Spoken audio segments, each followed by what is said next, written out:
Shalom, queridos! Estamos aqui para mais uma conversa com essas convidadas especiais. Nesse mês, que é o mês de Setembro Amarelo, que nós estamos falando da prevenção, né? Falando sobre a depressão e o suicídio. Está aqui conosco nessa noite a pastora Iraci, que é psicóloga. Seja bem-vinda, pastora. Obrigada. A pastora Thalita, que também é psicóloga. As duas pastoras abençoadas do Mar no Brasil, né? A pastora Thalita, que também é psicopedagoga e faz um trabalho, um atendimento com as crianças, né? Então elas vão estar compartilhando um pouco com a gente, tá? Então sejam muito bem-vindas. Obrigada. E assim, nós começamos, né? Já temos algumas entrevistas, foi muito legal, e depoimentos. Mas nós gostaríamos mesmo de conversar com vocês, apesar de vocês são pastores, mas são psicólogos, são pessoas da área que estão realmente ali convivendo com isso, né, nos atendimentos. Então a gente gostaria que vocês falassem um pouco mais. Primeiro, quero dar a oportunidade para você, pastora, para estar falando um pouco mais aí de como que tá isso, esse momento, né, diante de tudo que a gente está vivendo nessa pandemia. Eu acredito que tem se agravado muito essas questões, né? Sim.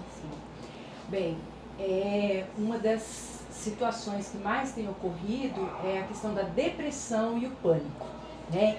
E isso não tem uma faixa etária, é criança, é jovem, adulto, pessoas idosas, né?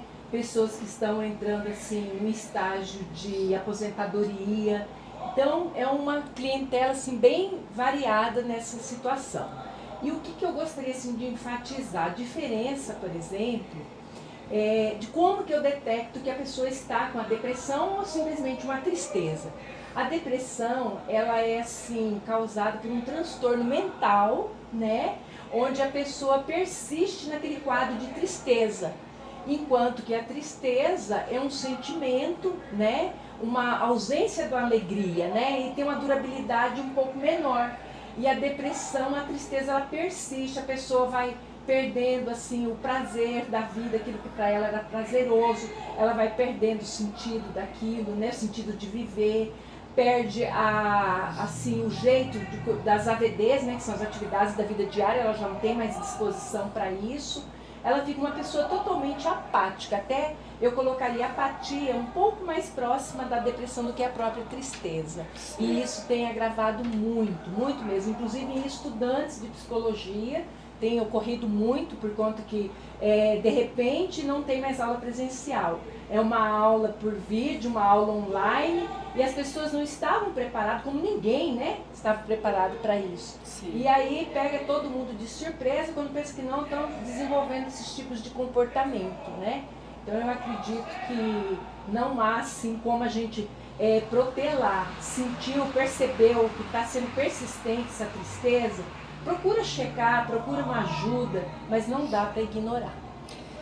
Nós vemos, né, muito, aqui nós trabalhamos, né, na igreja, com atendimentos, nós até vamos ter um casal falando sobre isso, que são pastores e que atendem na área de libertação de cura interior, mas nem tudo, né, gente, é espiritual, precisa de um acompanhamento, precisa de medicação, né, em alguns casos.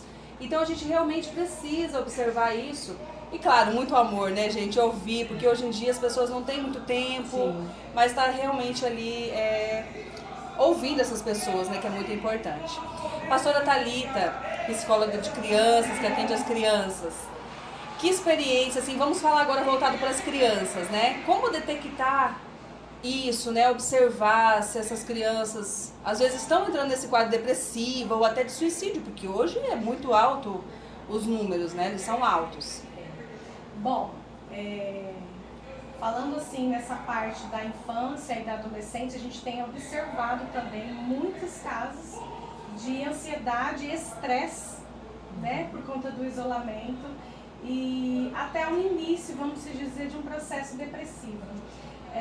O que a gente observa e que é importante os pais também estarem bem atentos são os sintomas, né, aquilo que aparece ali. A pastora se falou que não tem idade e realmente é isso, sofrimento psíquico não tem idade. A gente observa que bebês também sofrem, também entram em processo de sofrimento psíquico.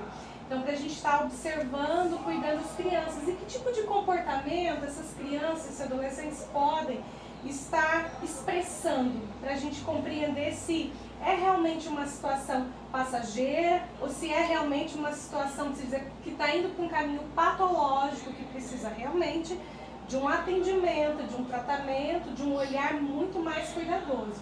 Então a gente observa o seguinte, né? Esse processo de depressivo em crianças e adolescentes, ele é um pouquinho diferente, né? Porque a gente tem as faixas etárias e cada faixa etária tem a sua especificidade. A gente tem a primeira infância, segunda infância, terceira infância, adolescência, e aí, né? Cada fase tem os seus momentos de crise, vamos se dizer, né? Tem os seus... Então, para a gente estar identificando o que é da faixa etária, o que não é. Mas para a gente falar de uma forma geral em relação, assim, a gente estar atento a essas crianças e esses adolescentes, a gente fala um pouquinho de sintomas, né? Uma das perguntas que surgiram, como que a gente identifica a depressão em criança e adolescente? É diferente, não é? Como que funciona? A questão da depressão na infância e na adolescência é um diagnóstico muito complexo e não tem uma causa só, é multicausal. Então são vários fatores que podem estar interferindo. E uma das coisas os pais estarem observando nas crianças, por exemplo, é uma mudança brusca de comportamento. A criança gostava de realizar uma determinada atividade, tarefa, e ela passa a não gostar mais, a não querer mais, né? As crianças manifestam a questão da depressão um pouquinho diferente do adolescente. A criança ela tem esse comportamento verbal, vamos dizer, essa fala não tão, como é que eu posso dizer, não tão facilitada como um adolescente, um adulto que pode se expressar mais, né, por meio da fala. Então, na criança, a gente observa, por exemplo, além dessa mudança de comportamento, um apetite um pouco mais exagerado ou uma falta de apetite, né? Ou então questões de insônia, questões de medo. De fobias, né? Querer demais ir para a cama dos pais. A gente observa também um comportamento um pouco mais regressivo. Isso. Às vezes voltando, né, a urinar, né, na cama, na roupa, ou até mesmo questão de fezes. Então, assim, são vários sintomas que a criança vai apresentando e até mesmo falando, né? Observando assim, eu não sirvo para nada, né? Eu não queria estar mais aqui, eu não queria mais, né? Então, assim, observar isso. E no adolescente, o que a gente observa muito também são as questões mais, que a gente chama de, vamos dizer, corporais, né? São questões assim... anorexia, bulimia, questão dos cortes, são... Se autoagredir, né? Exatamente, essa questão de autolesão, então esse processo de agressividade que volta para si mesmo, né? Que volta para o próprio corpo, para si mesmo. Então, para a gente, assim, compreender que tem manifestações comportamentais parecidas, mas também tem manifestações comportamentais um pouquinho diferentes. Então, a gente precisa cuidar, né? Observar os nossos filhos e assim... como eu disse, são diversos fatores. Então, como que se chega? Como uma criança chega a ter uma depressão? Né? Como que um adolescente chega a ter uma depressão?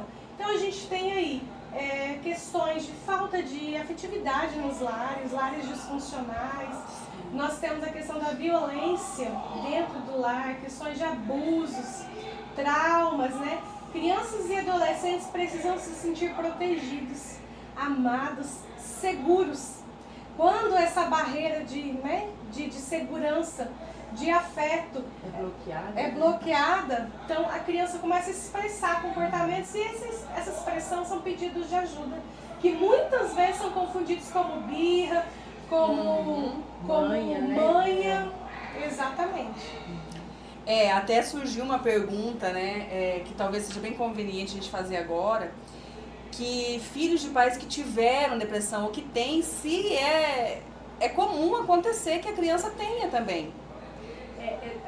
Na literatura e nas pesquisas, né, há um fator, vamos dizer, fatores de risco, que são fatores em que pode ser algo preponderante para desencadear alguma coisa nos filhos. E um desses fatores, por exemplo, da própria depressão e do suicídio, é os pais terem transtornos mentais. Porém, vamos enfatizar que é aquele transtorno que não é tratado. Sim. Que não é cuidado, que é ignorado, né? Então, isso pode ser, sim, um fator de risco para que os filhos desenvolvam, né? A gente tem uma questão genética, mas também não é só genética, tem fatores ambientais. É os endógenos e exógenos, né? Exato. Porque que nem você comentou ainda agora, né? Se a criança se sente desprotegida, não tem aquele afeto, então termina, às vezes, encadeando mesmo, né?